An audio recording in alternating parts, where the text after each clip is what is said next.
Bienvenidos a Todo Conciencia, el podcast de la Universidad Viviente del Terreno. Al micrófono Ana María Oliva, feliz de compartir un rato con cada uno de vosotros. Hoy es el episodio número 4 y vamos a estar hablando con Artur Sala sobre la importancia del conocimiento para construir la sociedad. ¿Podemos construir una sociedad basada en un conocimiento falso? ¿Está nuestra sociedad basada en un conocimiento verdadero? De todo esto y más vamos a estar hablando con Artur Sala en este episodio. Estamos aquí porque queremos devolver a cada uno de los seres humanos el conocimiento que les permita vivir vidas más plenas, más saludables y más felices a través de una divulgación que promueve el saber científico y el crecimiento humano y espiritual. Estamos comprometidos con una ciencia rigurosa, no basada en intereses económicos, sino en el descubrimiento de las leyes naturales y con hacer llegar ese conocimiento al mayor número posible de personas en todos los rincones del mundo. Bienvenidos todos y bienvenido sobre todo Artur Sala, nuestro físico residente en la universidad. Bienvenido, Artur. Hola, ¿qué tal? Gracias.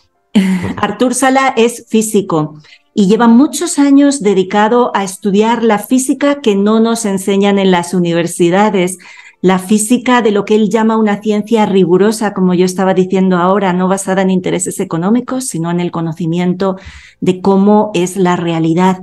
Y Artur, que estás haciendo el curso ahora de ciencia rigurosa dentro de la universidad, en uno de los episodios tú dijiste así como quien no dice nada, una frase que a mí me llamó muchísimo la atención, que fue exactamente eso: una sociedad sana solo se puede construir si se basa en una ciencia verdadera. Y me pareció que ese punto era tan importante que me encantaría que hoy estuviésemos hablando de eso y de si realmente la ciencia en la que se basa nuestro paradigma occidental es una ciencia que se basa en la verdad o no. Entonces, Artur, cuéntanos un poquito, cuando tú decías esa frase ahí como quien no quiere la cosa en tu curso, una sociedad sana solo se puede basar en una ciencia que sea cierta. Sí, a ver, el resumen de mis años de investigación ha sido que principalmente en la física y en la biología, también en la geología, pero sobre todo en estas dos ciencias, se partió de una serie de ideas en el finales del siglo XIX, principios del siglo XX, una serie de premisas que o bien eran falsas o bien eran verdades a medias. Conforme estas ciencias han ido evolucionando, en lugar de corregir estos errores de base, lo que han ido haciendo es ir solapando estos errores de manera sucesiva. De manera que al final se ha convertido la ciencia moderna en una especie de, digamos, de error exponencial, por decirlo de alguna manera, ¿no? Es decir, de errores que se solapan sobre errores, ¿no? Por ejemplo, desde el punto de vista del pleomorfismo, nosotros sabemos hoy en día que toda la actividad microbiológica, y digo toda, se te puede transformar. Sí, se puede transformar, ¿no? Entonces, cuando adquiere un carácter etiquetado de patógeno, se interpreta esto como infección. Pero claro, a este error de base que supuso la visión Béchamp-Bernard versus Pasteur, que ya sabemos todos quién ganó y por qué, luego se solapó con un error que fue el atribuir el carácter infeccioso a los virus, cuando se descubren en los años 50, 60 y 70. He puesto este ejemplo como uno de los ejemplos porque a mí me gusta hablar para que la gente me entienda, porque si te explico que en el año 1887 se hizo un experimento que demostró que el éter no existía, entre comillas, y a partir de ahí la física negó el éter y fue evolucionando hacia el modelo actual, probablemente la gente no comprenda la tremenda catástrofe que esto supuso. Y digo tremenda catástrofe como ejemplo porque actualmente estamos buscando la fusión nuclear del hidrógeno, que cada 2 por 3, en los años 60, en los años 70, en los años 80, en los años 90, nos decían que la década siguiente ya la tendríamos. Y ahora hace poco, cuestión de 2 meses, y estoy grabando en febrero del 2023, nos están diciendo que sí, que ya la tienen los americanos y que después de haber construido 400 Tomahawks que han valido el equivalente al Producto Interior Bruto de no sé cuántos países, y hablo muy en serio, porque son auténticas millonadas lo que han gastado, no solo en los aceleradores de electrones para buscar el bosón de Higgs, sino lo que han gastado para construir la fusión del hidrógeno. Pues toda esta cadena de errores y de disparates que hace el humano para construir sus aparatos tecnológicos parte de un error fundamental, que es ese error que se comete a finales del siglo XIX cuando se niega el éter, ¿no? Entonces, esto segundo es más complicado, por eso te digo que la física y la biología, inmediatamente me di cuenta de que estaban en una situación, como decía Máximo Sandín en el año 2010, que yo también me quedo con las frases que me dice alguien, ¿no? En esa entrevista que le hizo Alicia Ninou, ¿no? Dijo, la biología está en situación de esquizofrenia, ¿no? Y claro, yo lo que estaba viendo es que la física estaba igual. Como físico, es decir, yo no entendía a Máximo, pero sí entendía su quemazón. Y sí entendía lo que él decía, ¿no? O sea, yo sigo sin entender 13 años después la diferencia entre un exosoma, un virus endógeno y toda la teoría de Steve Blanca, por ejemplo, ¿no? Que me cuesta mucho porque es mi dificultad, ¿no? Pero sin embargo sí entendía su quemazón, que era como la mía, como la que yo te he expresado ahora, de ver que estamos, y eso es muy serio, producto de estos errores, gastando cantidades astronómicas de dinero en proyectos fútiles, como ha sido el proyecto del genoma humano. Exacto. Lo que te iba a decir ahora. Y con esto hemos construido un relato absolutamente esquizofrénico. Sí. Por eso me venía esta frase, es decir, no podemos rehacer una sociedad si la seguimos basando en estas ideas que se establecieron a finales del siglo XIX y siglo XX, y que estos errores se fueron solapando sobre esos errores, hasta llegar a un punto que ya es un despropósito, ¿no? O sea, escuchar a un físico nuclear defendiendo la fusión nuclear que están defendiendo ahora por la televisión, solamente se puede entender si esa persona está defendiendo su sillón, perdón, en el lugar que esté ocupando. Es una cuestión de supervivencia. Sí. Defender según qué tipo de mentiras y según qué tipo de proyectos es ya no solamente salirse completamente del sentido común y de la lógica, sino es una postura completamente de decir, yo tengo que defender mi lugar. O sea, si he estado haciendo un doctorado, he llegado hasta aquí y ahora me dicen que tengo que encontrar esta parte del genoma porque con eso puedo saber, vete tú a saber el qué, ¿no? ¿Cómo voy a decir que todo esto ha fracasado, que todos estos 80.000 millones de euros que se han gastado en decodificar todas esas partes durante tantas universidades, resulta que ahora es falso porque se ha partido de una premisa falsa, que muy bien explica Almudena, ¿no? Yo me acuerdo de ahí vienen. Perdón. Del libro de Gerald Pollack, el libro de La cuarta fase del agua, que él empieza en el prólogo explicando una reunión que tuvo con un premio Nobel, ahora se me ha ido el nombre de la cabeza, el que precisamente hizo el modelo eléctrico de las neuronas, eran 2. Y ahora se me acaba de la cabeza el nombre, pero es igual, él estaba delante de un premio Nobel y decía, ¿cómo estar en el comedor de tu casa delante de un premio Nobel y tenerle que decir que está equivocado? ¿No? ¿Cómo hago para decir eso? Y él describe esta realidad de la ciencia como tú muy bien la estabas describiendo, y creo que es una imagen que vale la pena tener clara, de las sucesivas mentiras. Dices, es como que estamos intentando construir un ser humano a través de un esqueleto a base de ponerle trozos de carne encima, pero es que todo está mal desde el origen. Entonces es imposible. Decía, pero ¿cómo le digo yo a un premio Nobel que está equivocado? ¿Sabes? Entonces el tema es ese, o sea, para mí la reflexión que nos tiene que quedar muy clara para todos es que ¿cómo se dice esto? Hemos hecho que la ciencia se convierta en un conjunto de creencias que hasta el propio Richard Feynman, que tiene algunas frases buenísimas, ¿no? Como diciendo, yo no lo sé todo, pero no me importa estar en un universo en el que no lo sé todo, porque hay un cierto nivel de incertidumbre, pero el propio Richard Feynman también te decía que en realidad no entendía nada de lo que te estaba explicando, porque llega un momento que como vas construyendo a base de un conocimiento que no es cierto, cada vez la mentira se hace más grande y cada vez se hace más surrealista y cada vez las explicaciones son más bárbaras, ¿no? Y hay tantos dogmas en la ciencia que es tan difícil cuestionar y que enseguida te toman por loco cuando lo intentas cuestionar. Yo me acuerdo de Pollack en aquel congreso en Praga en el que hablábamos del trabajo de Papas sobre la bomba sodio-potasio y él decía: muéstrame toda la documentación que tengas, porque claro, yo no me atrevo a salir ahí al mundo, que sí salió y lo dijo, porque lo dice desde el primer libro que tiene publicado, que la bomba sodio-potasio nadie la ha visto, nadie le ha sacado jamás una foto y nadie, no es más que, como tantas veces, la ciencia propone modelos, propone teorías, propone, pero luego la gente se cree esa teoría como si fuera una verdad. ¿Cómo podríamos tener muy clara esa diferencia entre lo que es una teoría científica y lo que es la verdad, entendiendo la verdad como faro la mayor parte de las veces, ¿no? Pero que me gustaría hacer énfasis en esa idea. La ciencia no propone verdades. La ciencia propone teorías, propone modelos que intenten explicar, pero cuando lo que están explicando va en contra de las observaciones, ¿qué estamos haciendo? Y no solo de las observaciones, sino del sentido común, que eso es lo más importante. Y creo que con la crisis del COVID, yo he comentado algunas veces que yo mi primer libro lo publico en el 2018, antes de que pase todo lo que pasó, ¿no?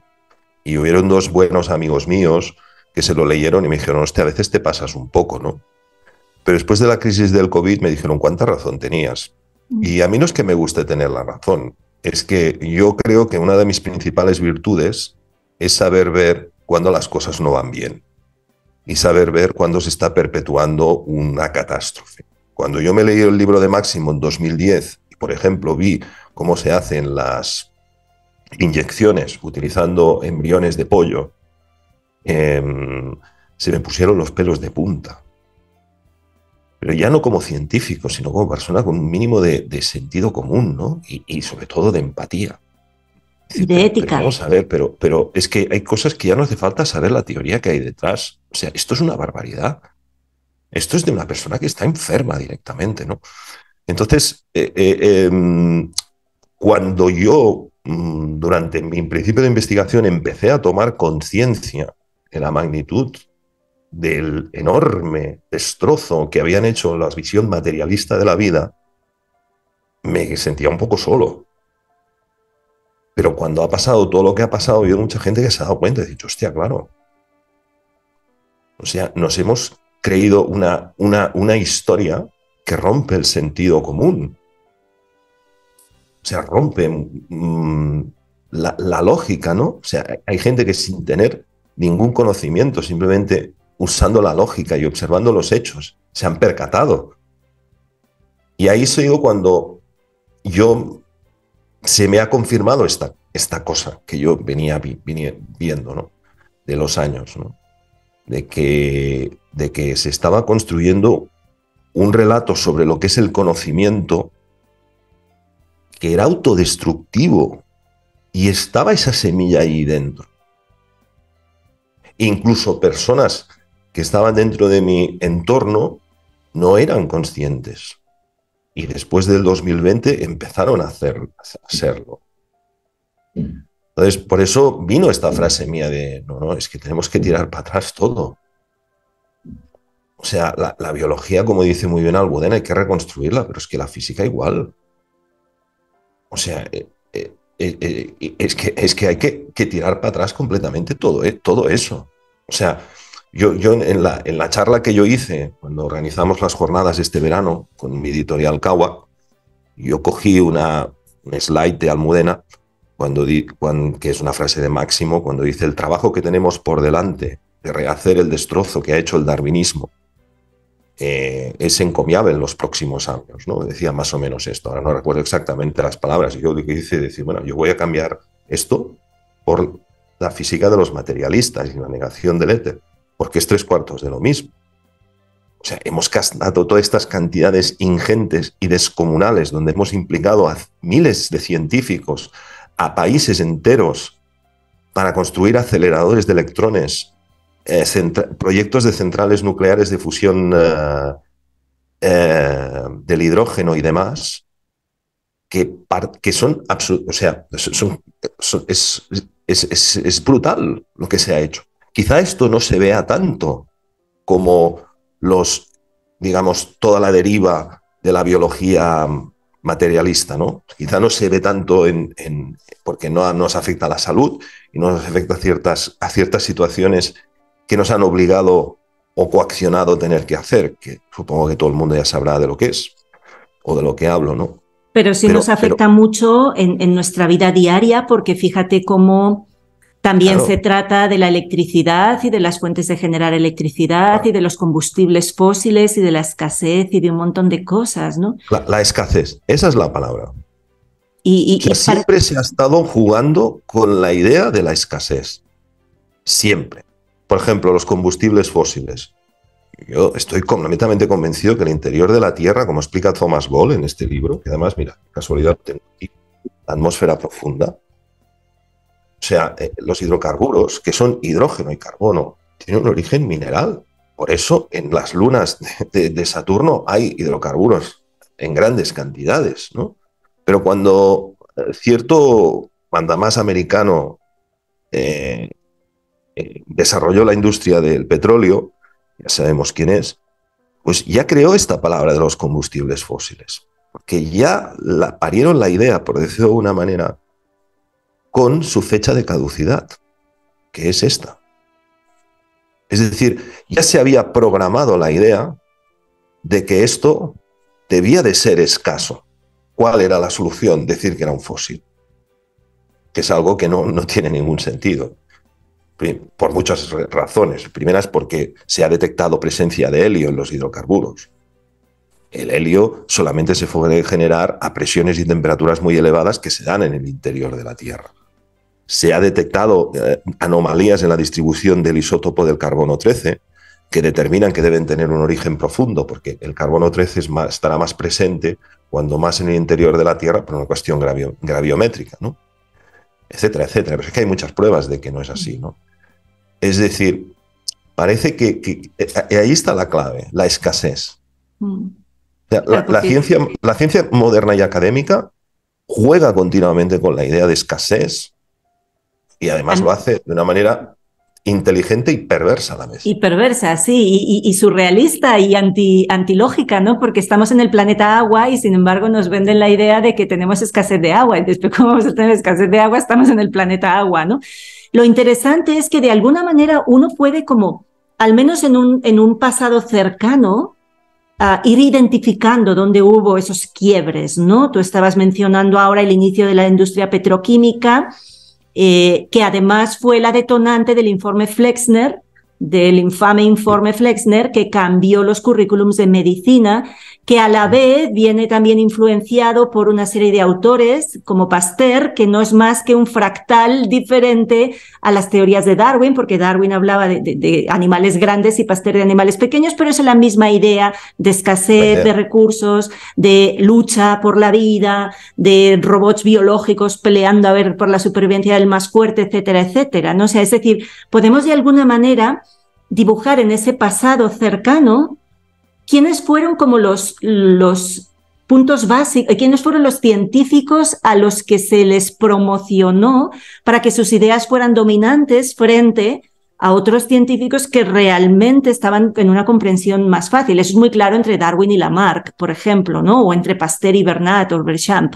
Eso se ve clarísimo, ¿no? Lo mismo con la física y con ese descubrimiento de que el éter no existe. Lo mismo con Tesla y la electricidad fría frente a la electricidad la normal que tenemos, el electromagnetismo normal. Es decir, podemos de alguna manera ver que hubo un momento ahí como finales del 18, principios del 19, donde de pronto todo cambia, donde de pronto nos cambian todas las normas de funcionamiento. ¿Es así? ¿Podríamos decir así? A ver, finales del 18 ocurre algo y finales del 19 ocurre otra cosa. A finales del 18 lo que ocurre es la Revolución Francesa. Y como explica muy bien Almudena, hasta ese momento, tanto el conde de Buffon como Cuvier, como Lamarck, que eran, digamos, bueno, Lamarck ya no tanto, pero eran nobles, eran personas que, digamos, se dedicaban a esto digamos, por amor al arte, porque tenían la vida solucionada, ¿no? Buffon escribe 44 libros sobre historia natural, donde ya en esa época, que ya se había descubierto el microscopio, ya nos dibuja las microcimas. Porque estas partículas nacen adosadas al descubrimiento del microscopio y al descubrimiento de que cuando se deshacen los granos de polen, estas aparecen y después se combinan con las de origen inorgánico para formar nuevas formas de vida. Ya lo veían en el siglo XVIII cuando inventaron el microscopio, ¿no? Entonces, la Revolución Francesa supone un cambio muy importante porque, ante todo, es una masacre. Es decir, cambian completamente las normas de la sociedad y entonces se crea una nueva clase social que es el burgués. Entonces, tú empiezas a mirar los científicos de la primer tercio o la mitad del siglo XIX, Faraday, Ampère, Ohm, todos estos, ya no eran nobles, ya eran burgueses. Ya eran, digamos, nacidos de una nueva clase social que había superado un antiguo orden mundial basado en la nobleza y en los privilegios, ¿vale? Que sería muy largo de discutir si esto realmente era así. Pero bueno, esa nueva clase social cree que tiene un lugar de poder y lógicamente ve en la ciencia moderna que estaban haciendo un lugar que ocupar frente a este antiguo orden mundial presidido por la nobleza. Y empiezan a hacerse fuertes. Empiezan a ganar un rol dentro de la sociedad y ahí empiezan a nacer las grandes universidades donde ya personas que 2, 3 generaciones antes eran campesinos, ahora incluso pueden plantearse llegar a ser esas cosas que años antes no hubieran sido. ¿Vale? Esto por un lado. Y luego, principios del siglo XX, es la época de la gran revolución de la física, ¿no? Ahí nace la cuántica, la relatividad y todo esto. Pero eso nace con un gran problema, que es la energía del vacío, la energía del éter, ¿no? Entonces, ¿qué ocurre? Esa es una interpretación mía muy personal, que me puedo equivocar, pero es la que yo he llegado. ¿Qué ocurre? Que la moderna ciencia materialista que sale producto de este salto que se produce por la Revolución Francesa detesta el conocimiento que había antes, conocimiento de la alquimia, de la astrología y todo este conocimiento del pasado. Y claro, todas las ciencias anteriores a este momento que se produce con la Revolución Francesa insistían en ideas de sentido común, como que la energía vital, ¿vale? La energía vital de los seres vivos procede de lo intangible, ¿no? De lo inmaterial, ¿no? Todos tenían claro en esa época, a principios del siglo XIX, que las plantas eran capaces de crear materia y de aumentar su nivel de materia. Y después, cuando se van descubriendo los diferentes elementos de la tabla periódica, empezamos a ver que se producen transmutaciones entre estos y se acepta como una cosa normal. Entonces, lo que creo que ocurre después es que esta nueva clase todavía tiene en su inconsciente la idea de que hay que barrer con el conocimiento del pasado, porque el conocimiento del pasado está relacionado con un orden mundial que estaba basado en el antiguo orden de la aristocracia y que ahora estamos en una situación de, digamos, de democracia donde todo el mundo puede acceder al conocimiento, lo cual es mentira, porque no es así. No es así, ¿no? Entonces, conforme yo he ido viendo la cosa, yo a mis alumnos, yo lo que les he explicado en la parte, digamos, de introducción del curso de Historia General, es este contexto en el cual hay un salto entre la Revolución Francesa y el establecimiento de la sociedad moderna, que es clave para comprender cómo pensamos los modernos, ¿no? Y cómo se establece la sociedad, ¿no? Porque no está separado la forma de acceder al conocimiento y la forma de ver el mundo con cómo se establece esta sociedad. Y esto se demuestra muy claramente cuando sabes que el darwinismo social y las ideas malthusianas son previas al darwinismo científico. no nace un darwinismo científico y de aquí nace un darwinismo social. No, es al revés. Eso es una de las cosas que a mí me voló más la cabeza, ¿no? Y entonces dije, vale, ahora ya lo entiendo. No estamos hablando de ciencia, estamos hablando de ideología, ¿vale? Pues, exacto. Esa es una cosa muy importante, porque la mayor parte de personas siguen pensando que la ciencia es objetiva, que la ciencia describe la naturaleza, que la ciencia es la verdad, y sin embargo la ciencia que tenemos hoy en día es un constructo hecho a base de creencias que luego habría que ver si realmente pues se ha hecho a propósito o no, o con algún interés, o simplemente es, vamos a decir, la estupidez humana, ¿no? Porque a mí me cuesta mucho creer. Por ejemplo, los dos proyectos que más dinero se ha invertido hasta donde yo sé, jamás en la historia de todas las historias, es el proyecto Genoma Humano y el proyecto del CERN, el acelerador de partículas del CERN. Son los dos macroproyectos con financiación internacional en la que se ha ido, ahí sí, el Producto Interior Bruto de quién sabe cuantísimos países. ¿Para qué?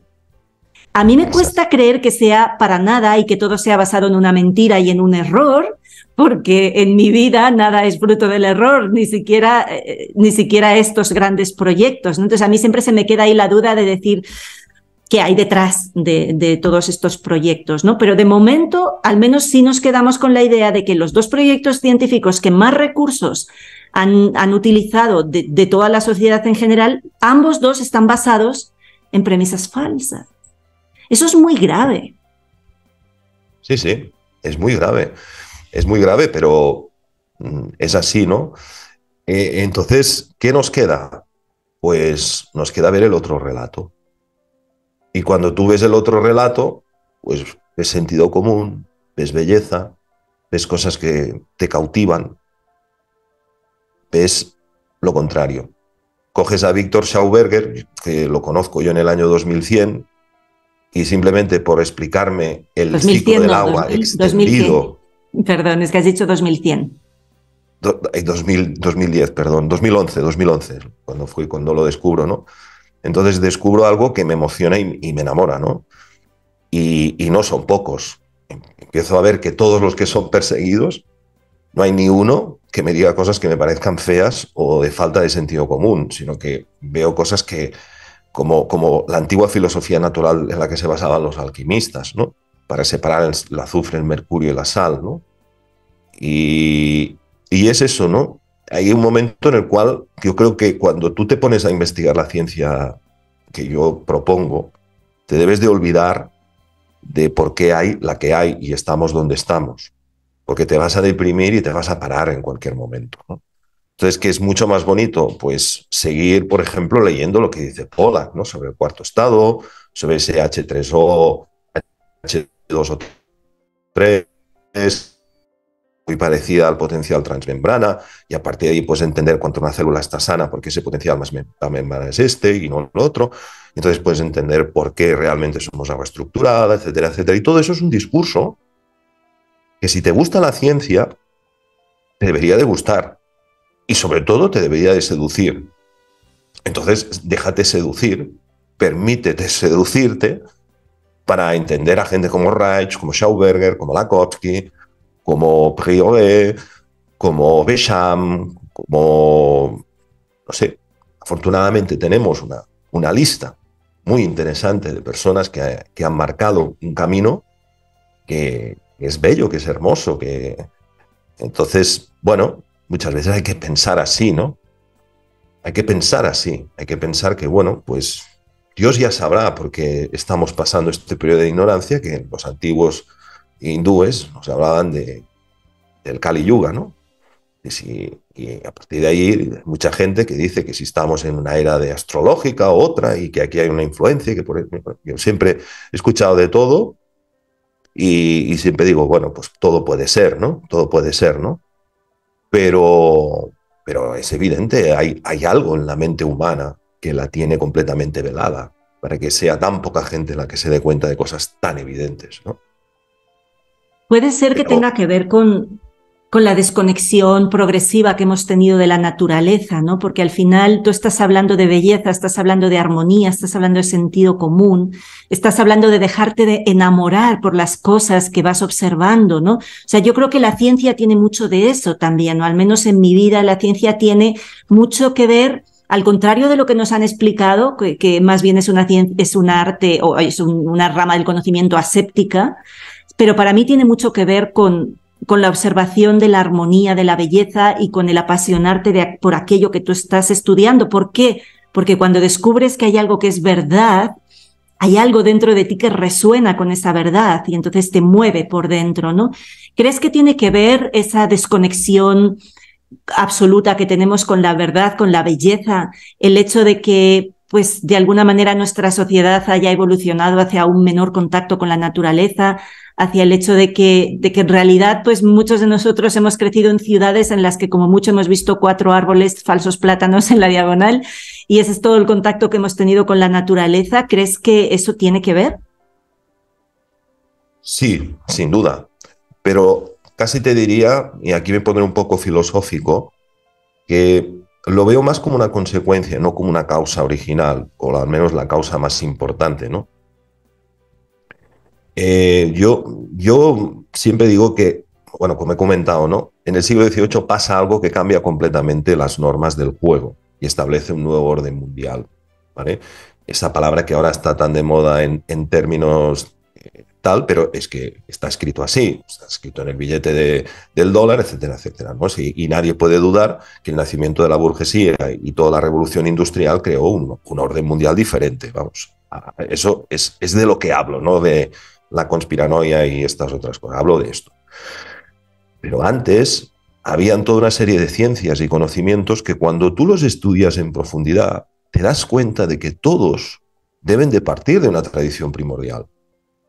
Es decir, mira, yo por ejemplo, voy a citar un ejemplo, ¿no? Michio Kushi. Michio Kushi es el señor que introdujo la dieta macrobiótica en Estados Unidos y ha sido muy conocido ahí por eso.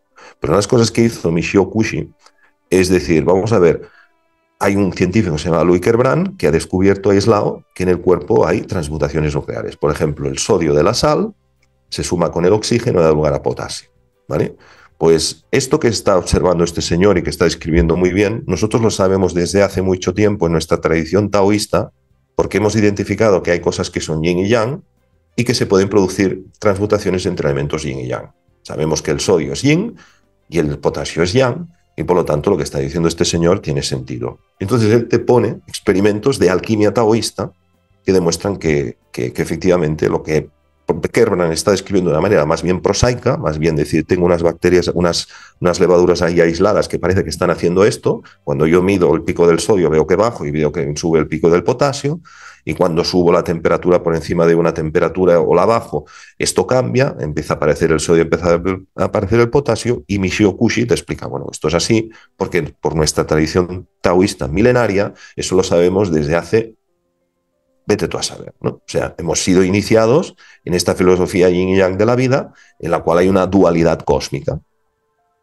Entonces, cuando tú tiras del hilo y empiezas a decir, bueno, vamos a olvidarnos de lo que ocurre en el siglo XIX, vamos a ver cómo pensaban en el siglo XVIII los pocos que podían tener acceso al conocimiento. Ahí es donde empiezas a ver que tanto en la alquimia ocurre 3/4 de lo mismo, es decir, los alquimistas ya también nos decían lo mismo que nos pueden decir los alquimistas taoístas, ¿no? Exactamente lo mismo, con otras palabras, ¿no? El tridosha del que se basa la medicina ayurvédica, este tridosha se desdobla también en dos, y en dos, el Hatha, Vita y Kapha, que da lugar a los 5 elementos de la medicina tradicional china. Pero es que en la alquimia también se habla del mercurio y el azufre en su parte fija y volátil.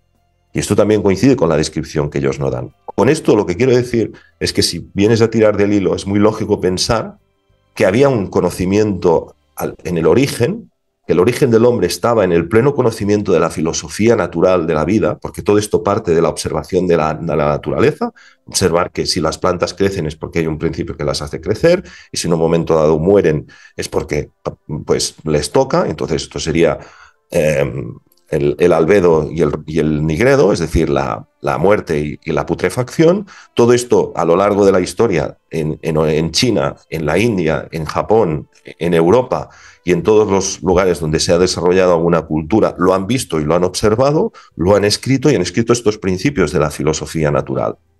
Y estos principios de la filosofía natural, poco a poco, en sucesivas evoluciones, en capas como evolutivas, nos hemos ido separando de ellos. Y ahora estamos en el otro extremo. El extremo donde todo es materia, todo es azar, todo es casualidad y todo pasa porque sí, ¿no? Entonces, bueno, este es mi análisis, ¿no?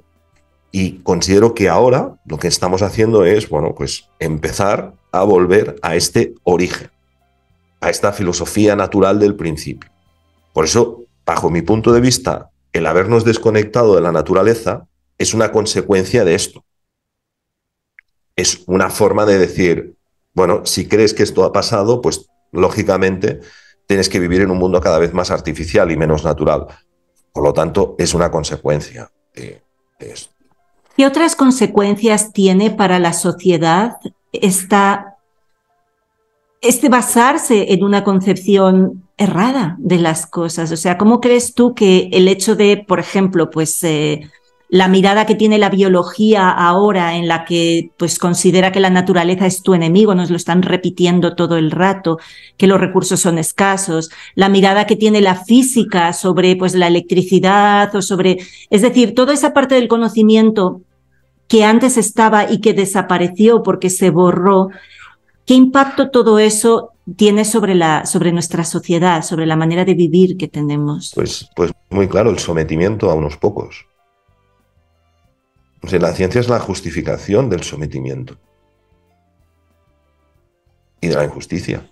Eso es lo que yo muchas veces digo, que en este momento la ciencia se utiliza simplemente como un brazo del poder para poder justificar lo que quieran hacer ellos, ¿no? Es que, claro, es que la cosa viene de aquí. O sea, primero Malthus escribe lo que escribe sobre las razas favorecidas y que en este banquete no están invitados y todas estas cosas que explica Máximo, y después se dan cuenta, coño, esto no lo puedo poner en un libro de economía, que van a decir que soy un...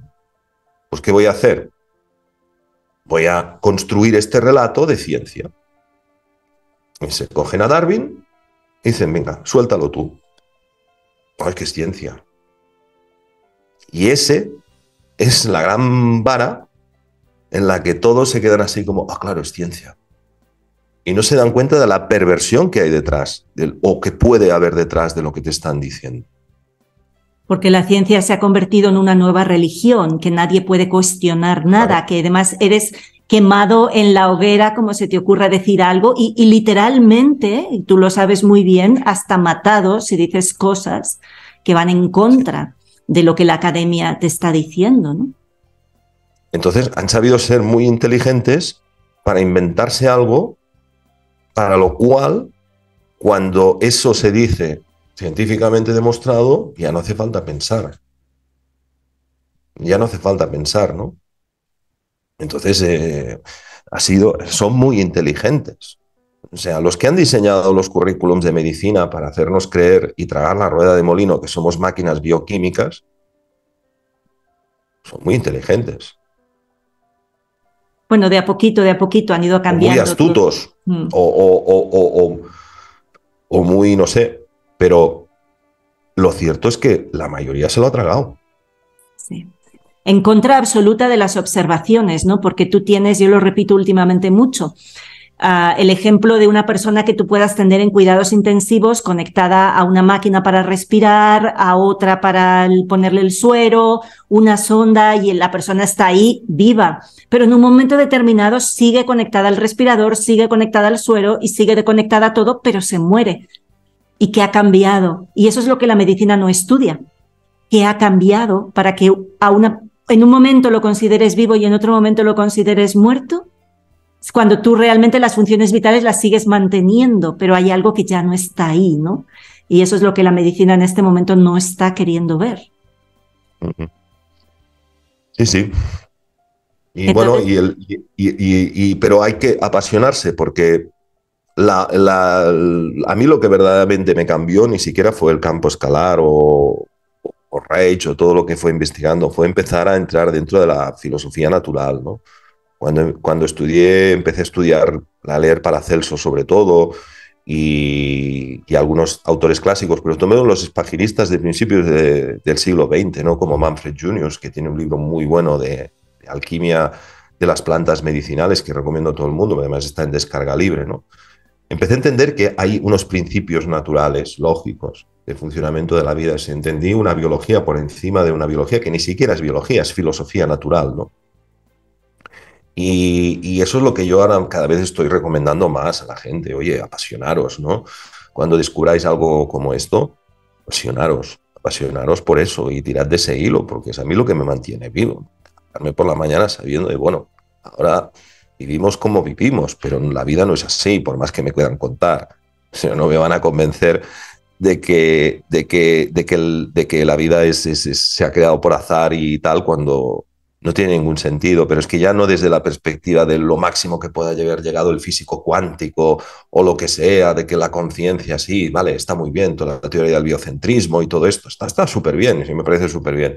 No, no, es que se sabe desde siempre que hay unos principios que rigen el universo y que quizás la física de Aristóteles estaba más cerca de la verdad de lo que pensamos, cuando nos decía que los cuerpos del firmamento son movidos por el éter en las esferas supralunares. Pero claro, ¿qué está en las esferas sublunares? Los 4 elementos, fuego, tierra, agua y aire. ¿Cuál es el elemento que está por encima? El éter. Y el éter es el que mueve los cuerpos del firmamento, ¿no? Eso decía Aristóteles en su física, pues quizá no estaba tan equivocado, porque en Wikipedia nos dirá, bueno, esto fue superada por la física copernicana, ¿no? Pues quizá no estaba tan equivocado, porque parece ser que efectivamente es así. El éter es el que da lugar a la materia y al dar lugar a la materia la hace girar, la hace girar. Entonces, esto es de lo que hablo, ¿no? Aristóteles nos decía, el éter es el que mueve los cuerpos, los planetas, que quiere decir errantes del firmamento. Y resulta que sí. Resulta que en el modelo del éter, especialmente el viento de éter que crean los planetas, lo que hace que se produce aquello que nosotros llamamos inercia en física, ¿no? Y que no es incompatible con, o sea, no hace falta ahora ir a la física aristotélica para calcular el peso, un ejercicio de segundo de la ESO de física, ¿no? Del masa por gravedad y todo. No, si todo eso está bien, pero dentro de un marco. O sea, un ingeniero no tiene que cambiar sus fórmulas para construir un puente. Están bien, son correctas, ¿no? Pero hay unos principios que están por encima de las leyes físicas basadas en la filosofía natural, que son desde siempre, porque no pueden ser de otra manera, ¿no? Y que se conocían, ¿no? Hay como una jerarquía que igual ahí durante esa revolución industrial, revolución francesa de igualdad, pues esa jerarquía se perdió de alguna manera, ¿no? Para mí lo que es maravilloso es el constatar, y es mi experiencia también, que a la que vas leyendo cosas diferentes de lo que te habían explicado, pues yo también estudié mi carrera y aprendí toda una serie de cosas y las aprendes y haces el examen y apruebas la asignatura y te dan un título, pero luego hay un momento en el que empiezas de verdad por curiosidad a asomarte a otros libros y sientes el gozo de aprender, sientes el gozo que viene de cuando que lo reconoces, porque es como una pequeña iluminación, ¿no? Cuando conectas con una información que es real, hay algo en ti que la reconoce. Cuando te acercas a la verdad, hay algo en ti que lo reconoce y que genera una sensación que es de absoluto gozo, el acercamiento Exacto. a la verdad, ¿no? Y yo antes y hay lo que yo llamo los libros gatillo, que son los libros que cuando los lees, porque a ver, por ejemplo, yo ahora aquí mismo tengo de geopolímeros, ¿no? Sí. Bueno, yo no lo recomendaría para según quién, para empezar, ¿no? Pero sí La vida secreta de las plantas, por ejemplo, de Peter Tompkins, ¿no? Que es un libro que yo cuando lo leí se me caía el libro de las manos. Sí. O sea, y Schauberger, ¿no? Living Nature, o por ejemplo Agua Viva, que está traducido al español, ¿no? Y te cambia completamente el concepto de lo que tienes sobre el agua, ¿no? Entonces, sí, eso sí que es así. O sea, yo sentí una seducción que no he sentido nunca por esto, ¿no? Porque es tan bello y tan maravilloso, ¿no? El libro de Tompkins, ¿no? Cuando empieza a contar las experiencias con las plantas, las capacidades que tienen, ¿no? de sentir sentimientos, ¿no? Demostrando con el efecto Baxter, todo el trabajo que hizo Marcel Vogel con los cuarzos, sobre todo todos los experimentos que se hicieron en el siglo XIX en las facultades de agronomía para demostrar que el azufre de las plantas era sintetizado sin presencia de azufre, o el silicio, y demostrar sobre todo también las influencias astrológicas en la agricultura, a través de la agricultura biodinámica, ¿no? Saber que en un día de eclipse no se te ocurra, porque hay un experimento que hizo María Thun, ¿no? Que durante un mes lunar, que coincidía con un día de eclipse de sol, plantó unos rabanitos rojos, ¿no? Entonces, en cada uno de esos días, ¿no? Y se dio cuenta de que la forma del rábano no tenía nada que ver en función del día que la plantaba. ¿Vale? Entonces, los días tipo hoja, las hojas del rábano se hacían súper largas y el rábano era súper estirado, mientras que los días de raíz el rábano era completamente redondo, las hojas eran pequeñas pero muy verdes, y el día del eclipse le escupió la tierra literalmente los rábanos, ¿no?